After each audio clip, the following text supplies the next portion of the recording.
அப்படி சொல்றாங்க. அப்ப அந்த சமாதானம் எதுக்குன்னு பார்த்தீங்கன்னா, அவங்களுடைய பயம்லாம் நீங்கி, அவங்களுடைய கவலைலாம் நீங்கி, ஒரு சமாதானம், ஒரு சந்தோஷம் கிடைக்கிறதுக்காக ஆண்டவர் சொல்றாரு.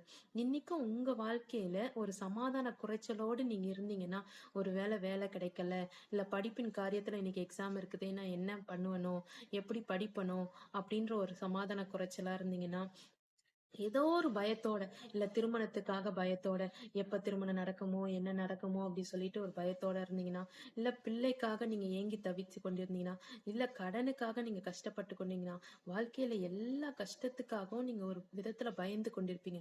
முதல்ல நம்மளுக்கு என்ன வரும்னா, ஃபர்ஸ்ட் பயம்தான் வரும்.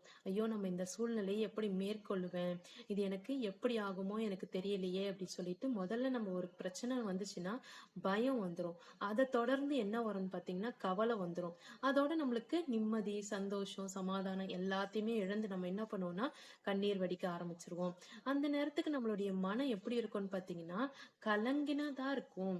இப்போ ஒரு தண்ணீரை நம்ம கலக்கி விட்டோம்னா ரொம்ப கலங்கலா கலக்கிக்கிட்டே இருக்கத்துல அது ஒரு தெளிவு இல்லாம இருக்கும். அதே நல்லா அமர்ந்த தண்ணீரா இருந்துச்சுன்னு பாத்தீங்கன்னா அந்த தண்ணீர் ரொம்ப சமாதானமா இருக்கிற மாதிரி இருக்கும். அதே மாதிரிதான் நம்ம இருதயம் எப்படி பாத்தீங்கன்னா கலங்கினதா இருக்கும். என்ன பண்றதுன்னு தெரியலையே, ஒருவேளை இந்த கடனால நம்ம இவ்வளவு கஷ்டப்படுறோமே, கடன்காரங்க வந்துருவாங்களே அப்படின்னு ஒரு கலக்கமா இருக்கலாம்.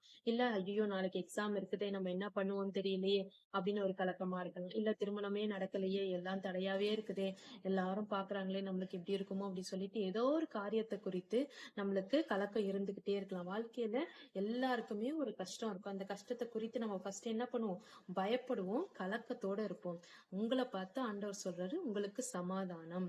இதை நம்ம இந்த சமாதானத்தை பெற்றுக்கொள்ளனா நம்ம என்ன பண்ணணும், இயேசு கிறிஸ்துவ வருந்தி அழைக்கணும். இந்த இடத்துல இயேசு கிறிஸ்து அவர்கள் இயேசு கிறிஸ்து நடுவே நின்று உங்களுக்கு சமாதானம் என்றார். அப்ப இயேசு கிறிஸ்து வந்த இடத்துல பாத்தீங்கன்னா நம்மளுக்கு சமாதானம்.